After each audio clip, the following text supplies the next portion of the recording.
اللهم صل على محمد وآل محمد۔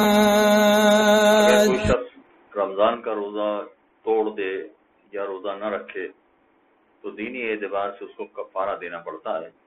اگر جان بوجھ کے اس نے روزہ توڑ دیا ہے یا جان بوجھ کے روزہ نہیں رکھا ہے تو اس کا کفارہ ایک روزے کے بدلے میں 60 روزے رکھنے پڑتے ہیں، یا ایک روزے کے بدلے میں 60 الگ الگ غریب افراد کو 3 پاؤ خوراک والی کوئی چیز دینا پڑتی ہے۔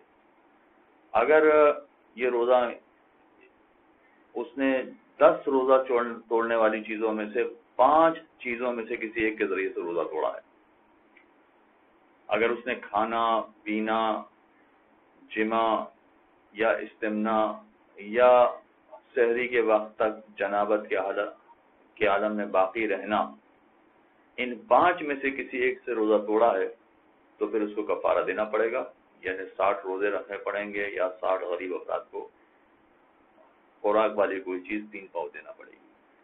اسے پیش نظر رکھیں، 5 چیزوں سے 5 میں سے کسی ایک چیز سے اگر اس نے روزہ توڑا تب اس کو کفارہ دینا ہے۔ کھانا پینا، جمع، استمنا یا سحری کے وقت تک جنابت کے عالم میں باقی رہنا۔ ویسے تو روزہ توڑنے والی 10 چیزیں ہیں، مگر اگر فرض کیجئے کہ اس نے روزہ خدا اور رسول کے بارے میں جھوٹ بیان کر کے، ائمہ کے بارے میں کوئی جھوٹ بیان کر کے یا کوئی غلط حدیث بیان کر کے روزہ توڑا ہے، اس سے بھی روزہ ٹوٹ جاتا ہے مگر کفارہ نہیں دینا۔ یا مثلا فرض کیجئے کہ اس نے جان بوجھ کے طے کر دی ہے تو جان بوجھ کے طے کرنے سے روزہ ٹوٹ جاتا ہے مگر کفارہ نہیں دینا ہے۔ کفارہ فقط اس صورت میں دینا ہے کہ 5 میں سے کسی ایک چیز سے روزہ توڑا ہو تب اس کو روزے کا کفارہ دینا پڑے گا۔ اسی طرح سے اگر کوئی شخص ماہ رمضان کا قضا روزہ رکھتا ہے تو قضا روزے میں بھی اگر زوال کے بعد وہ روزہ توڑ دیتا ہے تو ایسی صورت میں اس کو کفارہ دینا پڑے گا، لیکن اس میں بھی یہ ہے کہ 4 میں سے کسی ایک چیز سے اس نے روزہ توڑا ہو تو کفارہ دینا ہوگا۔ وہ کیا ہے؟ کھانا پینا، جمع اور استمنا، ان 4 میں سے کسی ایک سے اس نے روزہ توڑا ہو، اگرچہ رمضان کا قضا روزہ ہے، اگر اس نے زوال کے بعد روزہ توڑ دیا تو پھر کفارہ دینا پڑے گا۔ اس کا کفارہ کیا ہے؟ 10 غریب افراد کو 3 پاؤ کھانے پینے والی خوراک والی کوئی چیز دینا پڑے گی، 10 افراد کو۔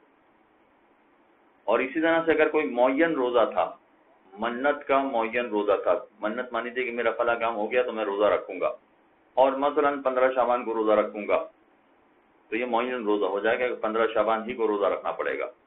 اگر وہ 15 شعبان کو جان بوجھ کر روزہ نہ رکھے یا رکھے مگر توڑ دے تو ایسی صورت میں اس کو پھر کفارہ دینا پڑتا ہے، اور وہ کفارہ بھی یا 10 غریب افراد کو کھانے پینے والی کوئی چیز 3 پاؤ کی مقدار میں دے، یا 10 افراد کو وہ کپڑے پہنائے۔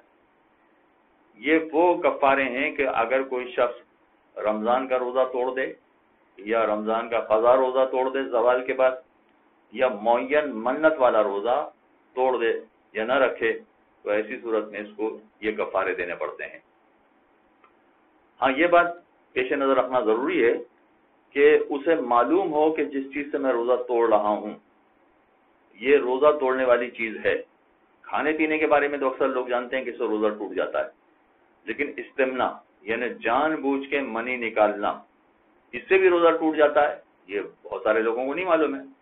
اور اگر اس نے روزے کے عالم میں استمنا کر لیا اور اس کو پتہ ہی نہیں تھا کہ اس کی وجہ سے روزہ ٹوٹ جاتا ہے، اس کے ذہن و وہم و گمان میں بھی نہیں تھا، چنانچہ اس نے استمنا کیا تو روزہ توڑ دیا اس نے۔ اب ایسی صورت میں چونکہ اس کو معلوم ہی نہیں تھا کہ اس سے بھی روزہ ٹوٹ جاتا ہے تو پھر اس کو کفارہ نہیں دینا ہے، اس چیز پر کفارہ نہیں دینا ہوگا اس کو۔